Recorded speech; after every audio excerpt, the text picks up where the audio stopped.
Have you ever felt, deep within yourself, a quiet, persistent civil war? A sense that you are not one person, but a committee of conflicting voices. One voice craves silence and solitude. Another screams for recognition and achievement. One part of you feels the weight of your bones, the hunger of your stomach. Another feels a boundless, formless yearning to merge with the sky. This is not a sign of being broken. It is not a psychological flaw to be corrected. It is the echo of a forgotten truth, a cosmic architecture known to the ancients as the fourfold nature of being the sacred. Intricate dance between the body, the ego, the soul, and the spirit. So here's the first. What if you are not crazy? What if the fragmented, conflicting sense of self that you experience is not a flaw, but a feature, a symptom not of sickness, but wholeness?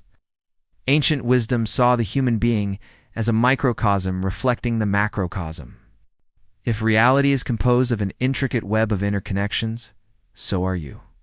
Let us begin with what feels most real, most immediate. The body. Ancient wisdom does not see it as a mere vessel of flesh and blood. It is the earthen temple.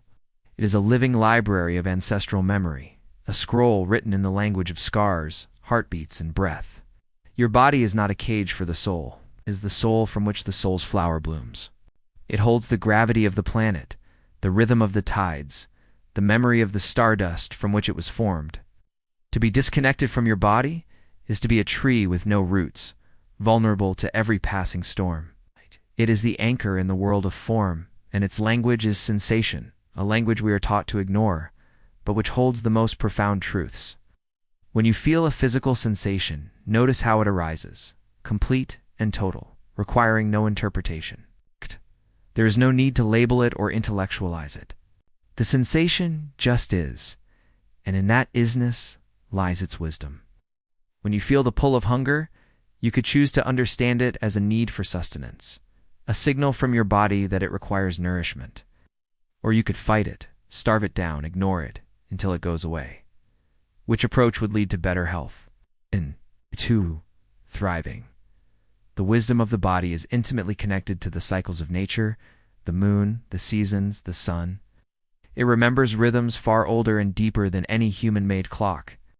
Why do you think so many of life's celebrations are tied to the turning of the year, the changing of the seasons? Because these moments mark not just time passing, but the renewal of life, death, and rebirth. Your body holds the key to these primal rhythms. Learning to attune to its wisdom can unlock profound health and vitality. Next, we come to the voice that speaks the loudest, the one you most often mistake for you, the ego. The ego is not your enemy. It is the guardian of the gate, the navigator assigned to this specific lifetime in this specific body. Its primary function is survival. It creates the mask, the personality, the name, the story that allows you to interact with the material world. It is like the little child that you once were, learning the rules of the game, labeling objects, creating stories to make sense of the chaos of pure sensation. The ego is the editor of your personal narrative, constructs a timeline of events, weaving them into a story that makes you who you are. It is a masterful storyteller, but its perception is built on fear and separation. It defines you by what you are not, by the boundaries between you and others. The loneliness you feel is often the ego's cry, for it believes itself to be utterly alone. It is the captain of a ship who has forgotten that the ship is part of a boundless ocean. Its narrative is not the truth. It is a temporary survival guide. The feeling of being judged is not your soul being seen, it is your ego being perceived. The egoic mind tends to overestimate its significance. It mistakes the map for the territory, the story it tells for the whole truth. It compares itself to imaginary standards, leading to feelings of inadequacy or superiority. This leads to suffering. Remember, your task is not to destroy the ego, but to teach it that it is not alone. Your ego is like a small boat navigating the vast ocean of existence. It needs anchors to keep it grounded, ports to rest at. These anchors and ports are the memories, skills, values, and relationships that give your life meaning and structure. They are the lighthouses that guide you through the storms of life. Deeper still, beneath the noise of the ego and the sensations of the body, resides a silent, radiant presence, the soul. This is your true individual essence.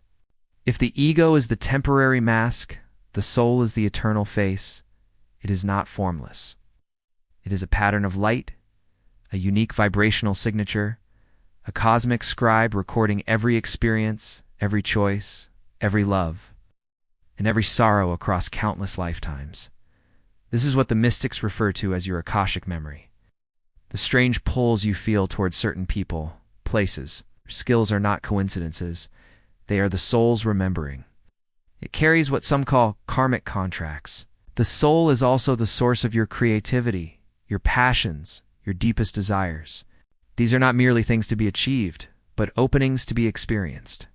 For example, when you feel an intense desire for love, it is not a lack within you, but an invitation to cultivate the qualities of love: compassion, acceptance, and connection. The feeling of being misunderstood or out of place is not your soul being lost, but your soul seeking, stretching towards its fullest expression.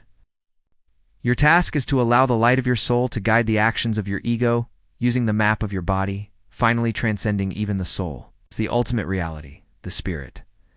This is perhaps the most difficult to grasp, for it is perhaps the most fundamental. It is that which does the grasping. The spirit is not yours. It is not individual. It is the undifferentiated ocean of consciousness from which all souls-like droplets emerge, and to which they will all eventually return. It is the silent, observing presence behind your thoughts. It is the life force that animates the body, the awareness in which the ego performs its play, and the cosmic light of which the soul is a unique ray. As the ancient text suggests, the spirit is the breath of the absolute. It has no story, no agenda, no identity. It simply is. It's a feeling of true, unconditional love, the awe you feel looking at the night sky. The sense of unity with awe of life, that is not you reaching out. That is the spirit within you, recognizing itself. So let us rest here for a moment. Recognize this. You do not possess a soul. You are a soul having an experience. You do not contain spirit. You are spirit expressing itself. You are not a collection of warring factions, broken and incomplete. You are a magnificent, intricate being of light, a unique signature of awareness in the grand symphony of existence. Your task is not to destroy the ego, but to teach it that it is not alone. Your task is not to escape the body, but to listen to its ancient wisdom. Your task is to allow the light of your soul to guide the actions of your ego, in the map of your body, all while resting in the infinite peace of the one spirit. In the words of the Sufi mystic Rumi, you are not a drop in the ocean. You are the ocean in a drop. Embrace the fullness of your being, the union of form and spirit, and know that you are whole, complete, and utterly loved. Just as a lost star finding its way back to its home galaxy, your journey is one of integration. The path inward is not about becoming someone new. It is about remembering the magnificent fourfold totality of who you have always been. Thank you for watching. If you like this video, please share for more spiritual insights.